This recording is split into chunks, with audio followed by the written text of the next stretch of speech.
Pollinators, Windblown Farm is living up to its name today. Very windy today. Audio might be a little bit of a problem. Crank up the earbuds and listen to the wind howl. We've been doing a lot of work today. We're going to talk about self-seeding and some of the things we're doing to prepare beds for winter crops, and we'll just give an overall tour today. First things first. This stuff. Southern crabgrass.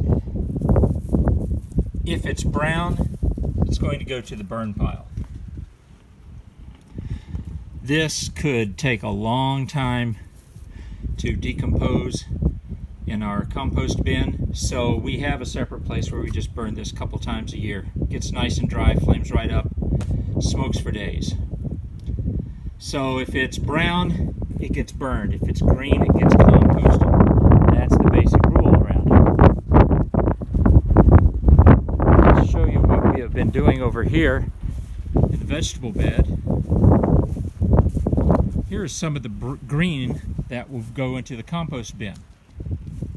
And here I've been bringing the bed back to its original width. You can see that we lost almost a foot of it over on this side over here. Now that's probably a hair too wide, but we will pile up new soil and compost there as the winter and spring go, as these crops get utilized. And this blank spot here is where we're going to be planting some mosh that's growing in seed trays right now.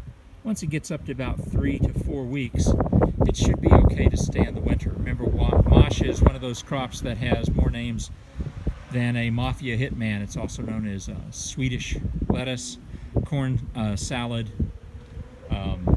lamb's lettuce is what I prefer to call it, French mosh. So that will go right in this area right here. A slow grower, but a fantastic winter crop. Covered or uncovered, it just doesn't seem to care. Down to about 10 below 0 Fahrenheit. Figure about, what, minus 20 something Celsius. Here are the romaine that are growing in under the AgriGrow fleece there. This is the Grenoble red lettuce with a couple of interlopers in there. This is one of our Swiss chard. We've just been pulling individual leaves off. And here's what I really want to talk to you about. Telling pollinators that they're more than welcome. There you can see that bee. That scout is getting a little bit of nectar from the hive. There's a second one. So bees now know that these plants will be here to provide them with food all through the winter. These yellow flowers stay for quite a while. It'll last a month or two. And there's the seed pod right there, just beginning to form. Inside each long tube, there will be 2 rows of seeds, maybe 6 to 8 seeds on a side. And you just pull that pod away, the seeds will fall right back out. But we want them to get really dry, so we'll let them stay over for a lot of the winter. Just wonderful activity with the pollinators. Look at all these insects going to town. So this is insanely helpful for our garden. This will be the 3rd crop of self-sown Bok Choi right here. And as you can see, some of those leaves still look good enough to eat, so they're changing flavor a little bit as the plant devotes more of its energy to the flowers and the seeds. But once again, in a stir fry, it's not really bad at all. So this is just the success story that wasn't meant to be. You have fun there, Mr. B. Ms. B. Sorry, the misters are all gone. We are letting some beds rest. This is a ground cover that around here is called Wintergrass. It's very thick, and soil wants to be active. You want to have roots in the soil so that mycorrhizal fungi can still be active. It'll get some nutrients there. This is really thick. This was the old squash bed, and you can see the old vines of squash there still there. This bed, we've put some compost on it. We didn't have enough, so we'll have to buy some more. This is going to be the onion bed, so we'll put Tokyo long white onions here. we are growing some saved onion seed there. So we'll have a full bed of onions interspersed with some carrots, and that's just a little bit of preventive work there. Carrot root flies don't like the smell of onions, and onion root flies don't like the smell of carrots. This is our garlic bed with our own homemade compost. About 30 have come up, so less than a half. This is the Nutrigreen compost bed. Because it is darker, it's a little warmer, and as you can see, we have had about 2/3 of those come up already. Don't fret, these guys were not up last week. Those little guys right here in this line. So they'll be pushing up. And just a real quick, let's get rid of some weeds here.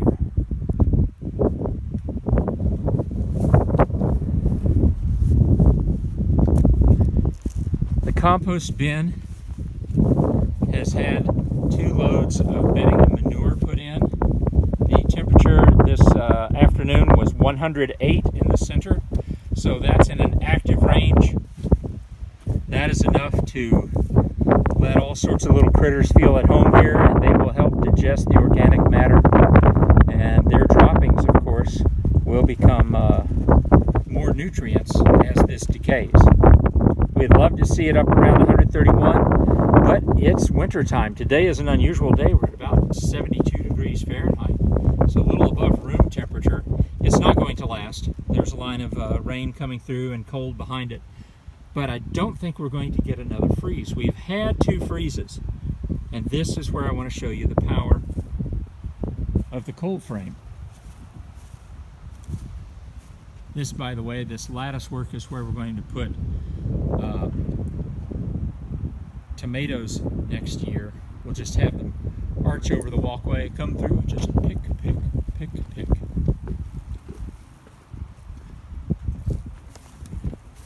So here's the power of the cold frame. We have had 2 freezes, one pretty bad one the other day at down around 28 Fahrenheit, -2, -3 centigrade. But you can see, look at the hearts developing on the romaine now. They're about 10 to 12 inches long.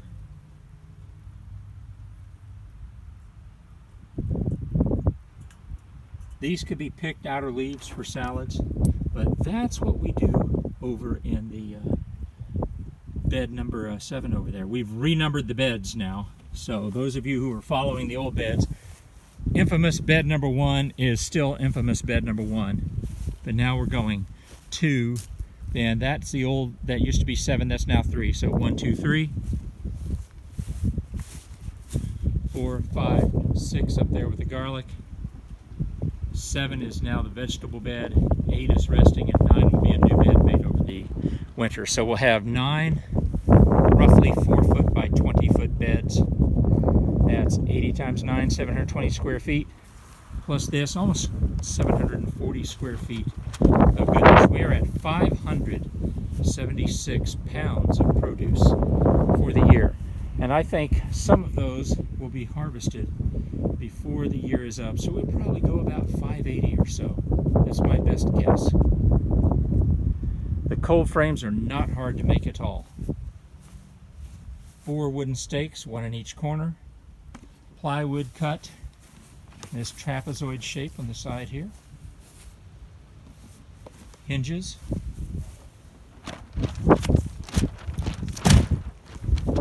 This will protect from the frost, let most of the sunlight through. And it's, of course, aiming to the south, so it'll get the maximum amount of sun in. Even if this begins to tear a little bit, it is still quite effective at keeping most of the heat in. As you can see, we're starting to get tears in the original one that we've had. Just little cuts. This is also places where plants have pushed through. And as you can see, these guys are looking okay, folks. They're a little bit behind, but still a beautiful green. And the last thing to mention is the spinach coming up in that little row right there in front of the romaine. So we will have spinach in the winter, romaine in the winter, another good chance to grow our own food. Thanks everybody for coming along for the tour. And remember, self-pollinating, oh, it's a wonderful way to go. Let nature do its thing. Let the bees work and let the random drop of seeds, if you have an area to spare for it, create year after year of your crop. And one nice thing about it, these seeds are used to our microclimate. They like our soil. That's why they're growing. That's why they're producing seed pods. And we get by with a little help from our friends. All right, folks, go out there and grow your own food. Thanks.